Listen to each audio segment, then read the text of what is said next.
guys, and welcome to another video on this channel. Today we have our first highlights from an AOR social. As you can see, we are here in a Silverstone, and yeah, this race was done yesterday, so I didn't actually know there was a race at 8 p.m, so I jumped on 10 minutes before the race to do some practice.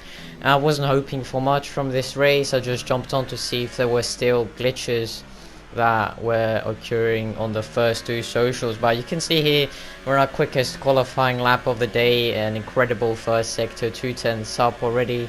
Our time trial lap was a 25.9 from about 4 laps that we did, so yeah, 2/10 up on the first sector. We're looking very nice so far. We got Renault up ahead, which yeah, did cost a bit of time there on the exit, but still 170,000 sub coming into Cops, a very nice corner.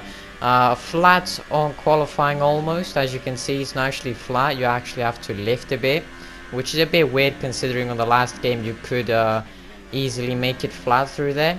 But now through Maggots and Beckett, another very nice section on this game. Earlier DRS zone, you can see Eagle goes on pole with a 26.1, and we are still 2/10 up.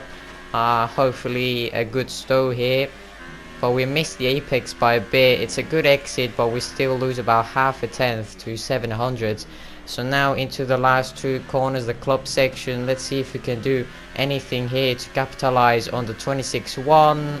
No, we can't. It's a 26.281, I believe, and that's going to put us provisionally P2, but on the end of the session you can see it was only enough for P3, which is way better than I thought, considering 10 minutes of practice didn't increase our chances by any means.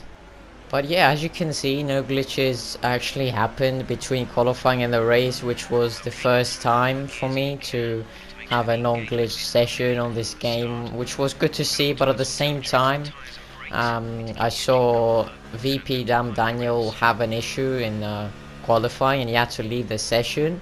So I guess that's a glitch that just didn't happen to me, just happened to another guy. So still some glitches, some bugs, very annoying ones as well, because I think Daniel actually didn't race on this. But end of the formation lap now. We are running up on the grid, P3. Formation lap is a really nice addition on this game, because you actually have to warm up the tires and the brakes as well, which on the last game you didn't really have to worry about.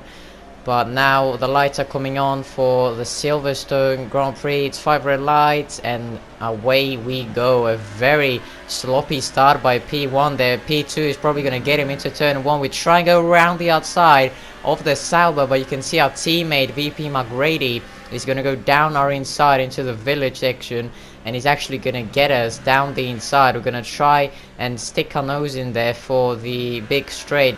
But as you can see, we have lean mix on, so that's really going to cost us a lot of straight line speed, and it's going to breeze past us. That's the point where I realized I didn't have rich mix, but it was a bit too late. I tried to make a move down the inside into Brooklands, but it wasn't quite enough. So we're going to keep on going in P4, try and capitalize on any mistakes that the top 3 do, and yeah, generally just see how this race goes. But we're going to ride on board throughout the whole first lap, because it was quite an interesting one. You can see a lot of people going wide into Cops now. It's at least one warning for P2 there, Eagle.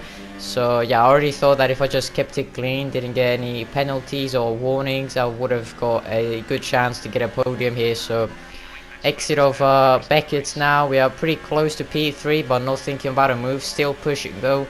As you can see, overtake mode and rich mix, we are using a lot of the energy and a lot of the fuel on these first few laps, which is actually going to cost us a lot of time through to the end. But you're going to see now McGrady actually loses the back end, and he's going to crash into the back of us. I tried to avoid him there, but you can actually hear contact made, but that was very unfortunate for McGrady. I think he just lost the back end under braking. But now we come straight on to the end of lap 2. You can see we do have the pace. We set the quickest lap of the race so far on lap 2 by over 0.3 of a second from Eagle. So we do have the pace, and as long as we keep it clean here, save some ERS, you can see now lap 5 we are right on the back of Eagle, Tim and Eagle both lock up into the club section. Now we're going to try and go down the inside. Can we get Eagle down the inside? And no, we can't. He gets a better exit, but we're going to put it up to rich mix and overtake mode. DRS is wide open for both of us. Can we get a move done into Brooklands? I don't think we can. We're going to put it down to medium ERS. And yeah, we're gonna have to try and stick our nose in there somewhere else. Can we try it down here? Stick our nose in there, but we don't quite get the exit that we need. So still pushing, still rich mix and overtaking mode. We really need to capitalize on the leader who's now pulling away from us. So yeah, me and Eagle have to do some quick laps here to get on the back of Tim. But now we get a warning, you can see there, so that's not good at all for us, because as we said, we do need 0 penalties for this race. But yeah, still on the back of Eagle, DRS wide open. This is very important to have DRS on this game, because it is actually very, very useful. It gives you a lot of straight line speed. We can see now Tim and Eagle going at it for the lead of the race. Eagle's going to try and go around the outside into Brooklands. Can he do it? Down the inside now, they make contact, and we're going to try and stick our nose again into Lufield, but we can't. Tim, I think, is going to get the better exit out of these two, and Eagle has to back out now. Almost off the track limits there for Eagle, but now going to try and make a move on the exit of Cops, but we just cannot get the momentum we need. We didn't get quite the entry we needed there, so yeah, a bit annoying here to not get past Eagle to challenge for the win, but we're going to try something different here. As you will be able to see on the end of the lap, we get the DRS yet again. We're going to push now for the last straight of this stint, and as Jeff says, the grip is going to fall away soon, and the top two still battling left me thinking, what if we undercut it? So we now go into the pits, gonna try and not over exceed the speed limit. So yeah, very long pit lane, and fitting on the medium tires, I didn't know how long they would take to warm up and to put on the optimal temperature, and I also didn't know how the traffic would be. And you can see already on the first lap out, we got a Force India relatively slow, but he lets us through, so thank you to Matt there. And now we go to lap 9. We've already got another Renault. He lets us through as well, and he gives us DRS, very kind of him. So up into P10 now.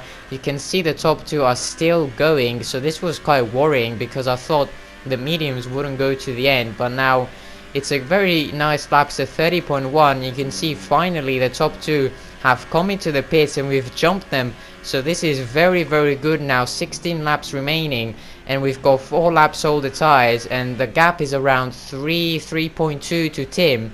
So that was actually a huge undercut we did there, and it's a very helpful, and I think it's really gonna help our chances of getting a podium or even the race victory here. So cutting onto lap 19, because nothing really happened. The gap was literally staying the same, around 2 seconds to 2.1. And yeah, the only thing that really happened was lapping some back markers. There you can see, I believe that was a Force India of Matt.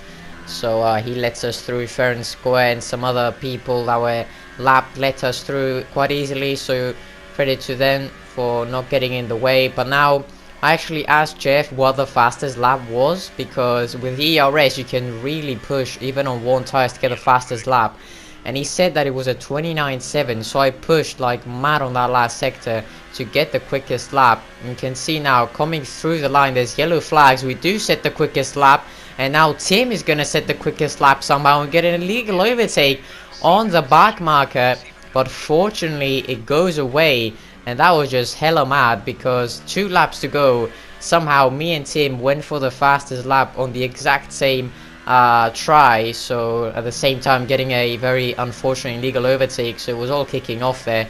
But you can see our ERS is absolutely drained. We pushed so much for the quickest lap, but around the final corner it's going to be a victory with 0 penalties, our first victory in a social, and we do wrap up the quickest lap there on the end with a 29.2. so that was just a perfect day for us.